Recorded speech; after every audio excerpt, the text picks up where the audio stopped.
I hope you're having a fantastic day. Thank you so much for joining me. I just kind of wanted to do like another update type video and just kind of like loop you into a little bit of what's been going on. If I'm honest, like stuff with my health, guys, has been really difficult, I guess. It's kind of like blurry to say like when did it really definitively get like this drastically worse. I really feel like it was around January, around like mine and my mom's birthday. We share a birthday for anybody who doesn't know. um so I had COVID, and I've just been struggling a lot. I have been progressing like it is my full-time job, like nobody's business. And I've been freaking out doctors, family, friends, the whole 9 yards. Nobody's been positive as to why.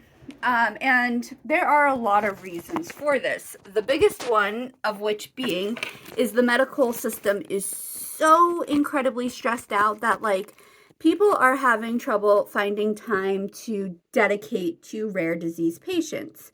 And I had been talking to a counselor yesterday just about like rare disease and the medical system and stuff. And she was just telling me how many people have the same problem as I do when you're this complicated or rare, that the doctors just don't have time in light of everything with COVID, in light of the law changes and just chaos. And oh my good word.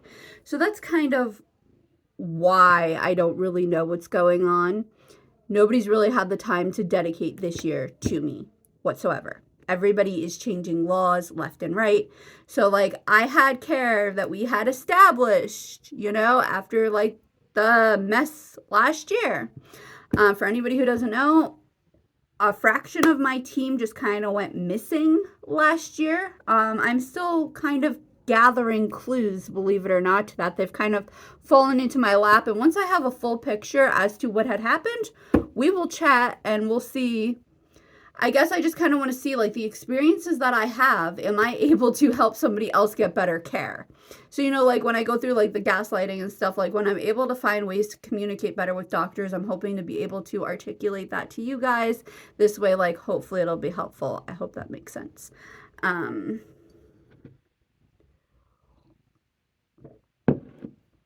So I'm back to re-establishing some of my care, and then there's just a lot going on at the moment. So it's been hard to get the care I need, and then like being in the wheelchair and what's accessible, what's not accessible, and there's just a lot going on as to why I don't have more answers. And I do see a pattern that this is going on like in the community in general. It's not just me.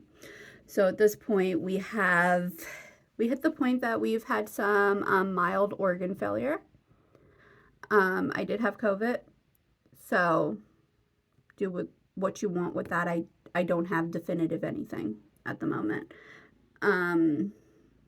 I've had failure. I am in like different disease processes, like my kidneys are in kidney disease.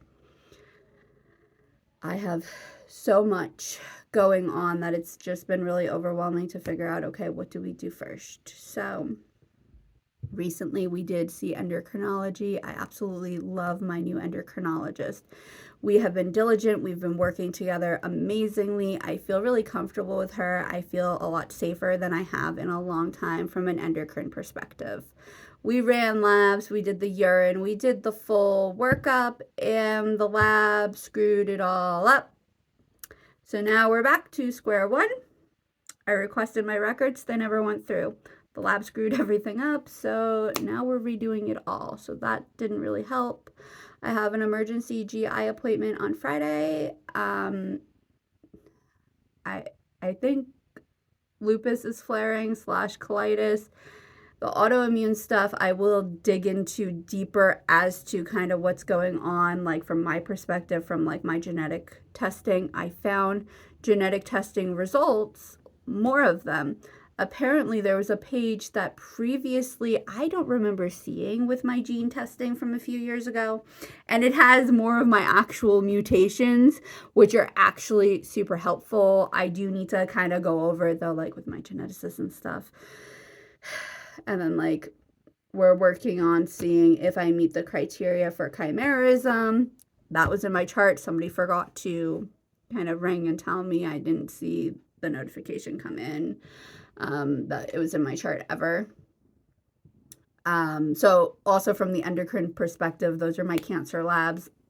We know nothing about my cancer at the moment. So we're all making guesses, as with my cancer and with my cortisol, but that's about it, is we're just making guesses. I need to still schedule my MRI. We're going to MRI my spinal cord, kind of see if we have anything definitive there, if we see an autoimmune process basically is the main thing, or if we can like see the actual injury that I had at the hospital when I was inpatient recently.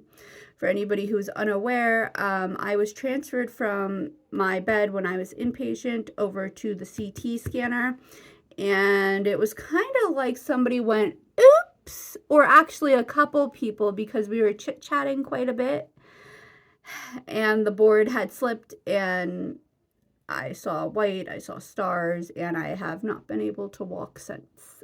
So we were kind of looking into that. I also have some other ideas. My neurologist was like, okay, I'm not really sure what's going on. So like once you kind of get more direction, let's chat. And we work well together. We brainstorm a lot together. So I'm excited for like the different leads that I have. And I'm hoping by the time like I get back to him, because like we said it that we want to do it in a couple months to give me like time to hit more specialists and kind of get more of, you know, the full picture of what's up really. And I think he knows with me taking in all the information and stuff, like it should be good. We should have direction, which would be amazing. And then next week we have cardiology. I've been in mild heart failure. The muscles aren't working quite right. It does seem that like the right side of my body has more to do with my twin. So I was a conjoined twin. My twin did vanish and I absorbed her. I technically have vanishing twin syndrome. I might be like a chimera. I have extra DNA. I have some of her organs. And there's like a lot of questions around my twin and my health. It was told to me years ago that people, like doctors and stuff, had thought that my twin was the reason we're in this situation medically. So it's quite interesting to learn, but it's also kind of difficult because due to like my mutations and stuff, like I've never really fit the box for anything. So it's interesting to try to understand. So I think those are the main updates. I have a new palliative appointment. Palliative went really good the first time when I had seen the team at the other hospital, but then we were pushing like a DNR, which is a do not resuscitate, and I quite wasn't there yet. I haven't had time to digest stuff like that, like the practicalities, and nobody really had practical discussions around it. So I was not comfortable in light of the injury there and some other stuff. I'm not comfortable going back to the hospital.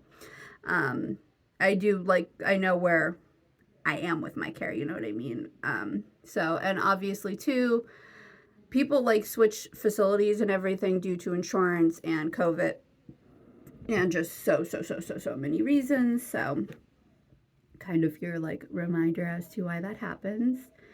I have to like still follow up with my mast cell doctor.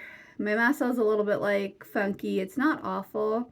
If you have like any soaps that you like, please leave them in the comment section. I kind of want to try out some other like soaps and stuff, like just like regular body wash and like face wash and stuff. I would like to come down a little bit like in my price point, just ever so slightly, you know what I mean?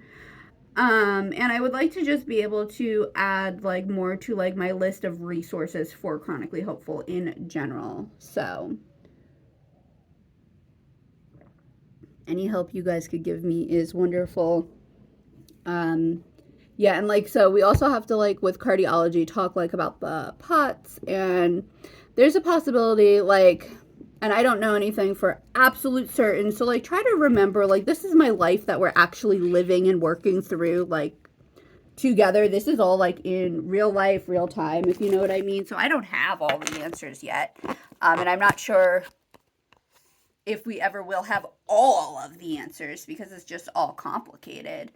Um, so it looks like, based off my genetic results and what I'm reading, like I've been rereading some portions of my chart and stuff, just trying to like understand. And like I just stumbled across some stuff, and I've had insomnia, and sometimes you just need something to do. So it looks like I'm probably don't have actually POTS. It looks like it's probably like autonomic nervous system failure, like more along those lines. So I do need to like get that kind of like hashed out, but like I'm not really sure like in perspective like where does that really fit like with the importance and stuff, you know what I mean? Okay, so I'm going to I think end this portion here. I think those are the main like specialists and stuff. Oh, so I have also lost like I think 15 to 20 pounds again.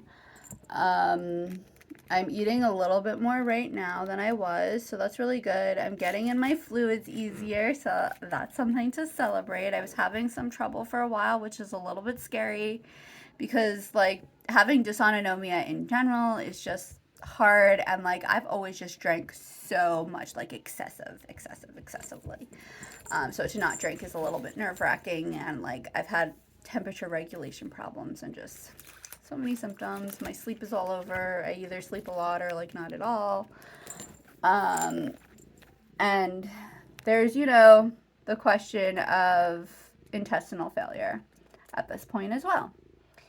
So, yeah, I think those are like the main health updates. So, thank you so much from the bottom of my heart for watching, and I'll see you guys soon. Bye.